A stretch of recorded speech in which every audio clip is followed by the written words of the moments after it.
Hi, I'm Dr. Lance K. Ewing from Lone Star Medical Solutions, and this is 30 Days to a Better Back, Day 4. Today's tip I used in my practice, my chiropractic office, for 16 years as a chiropractor, and was one of the main causes of back pain flare-up. And the question is, how can I properly lift and carry an object even if it's heavy? And live to tell about it. So today's tip can quite literally make the difference between a good weekend having fun with the family and friends or a bad one laying on the bed or couch on an ice pack. We have to lift objects every day, like it or not. Unfortunately, a bad back doesn't get us a free pass from lifting boxes, furniture, children, pets, toys, groceries, laundry, household items, kitchenware, and the list goes on and on and on. Sure, we may be able to have somebody else do it for a while, but how long does that last before they just get plain tired of it? Eventually, it's up to us to get it done, like it or not. Today, we'll look at proper lifting and moving of mild to heavy objects and learn how to do it correctly. Look for other emails about grocery shopping, household chores, in-home cooking for the proper way to turn and lift with a heavy object. So how to properly lift an object, even if it's heavy, and live to tell about it is easy. We're going to keep your back straight and lift with your knees while wearing proper shoes. Lifting an object, whether a box or a couch, is less about the weight and more about the form. For those of you seeing the email, in a picture above, we see a man and woman struggling to carry a box. One has it on their front and the other one on the back, and they're risking both of their backs in the process. In the second illustration, we see a man bending his knees to pick up an average-sized box most of us encounter, especially with online product delivery so common these days. It seems there's a box outside my door every day.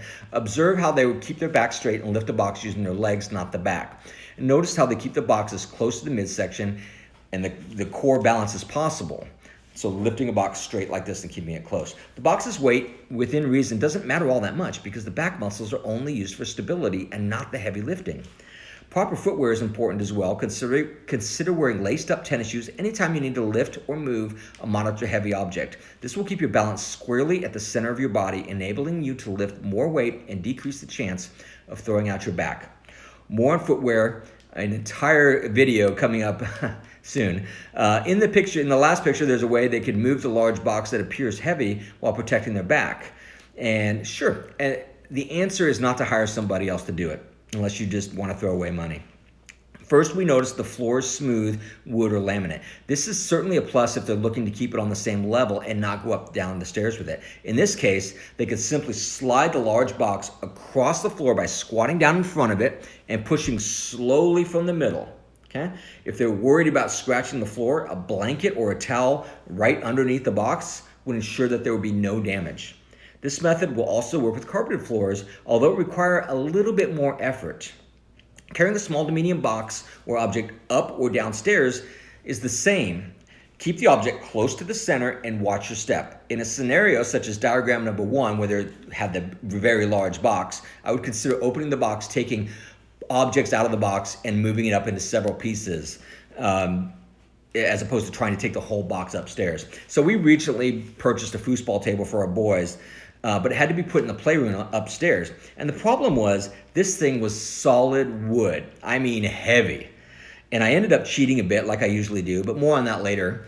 After careful review, what we ended up doing was taking the table apart, separating the tabletop from the base, and it took an extra 15 minutes or so to get all the bolts out and put it back in. But the reward was the rest of the week, I didn't have a problem with my back, and I wasn't laid up with a messed up back.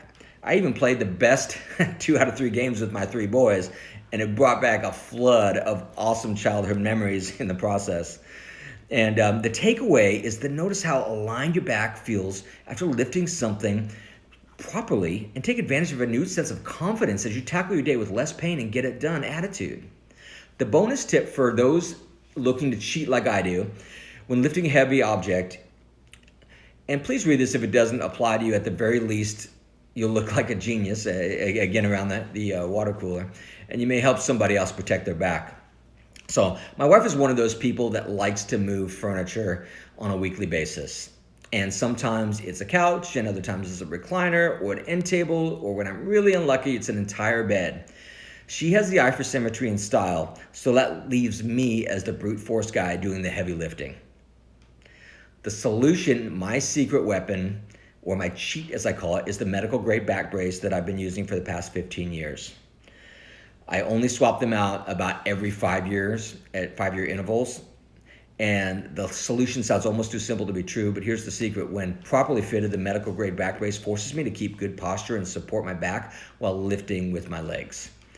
I learned about it accidentally when I spent a summer working in Colorado for a popular moving company, and there were only 2 of us and a truck, if you might be able to guess which one that is, and a 24-foot moving truck. We did 2 moves per day, house moves per day, starting at 7 a.m. and working till 9 or 10 at night.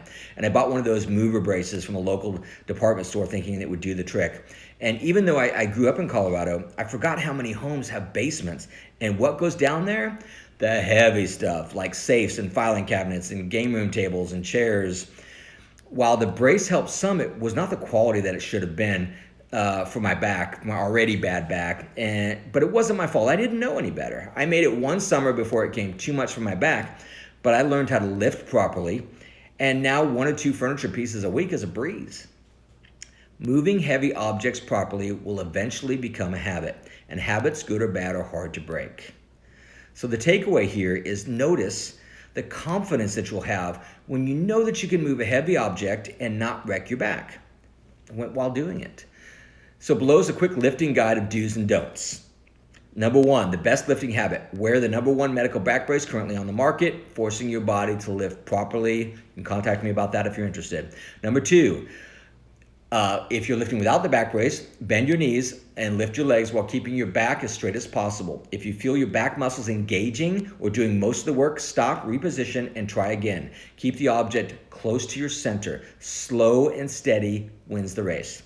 Do not lift quickly or try to jerk up a heavy object.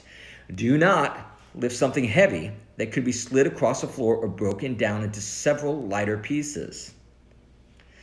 Do not wear improper shoes like flip-flops, sandals, house slippers, high heels, or unlaced shoes.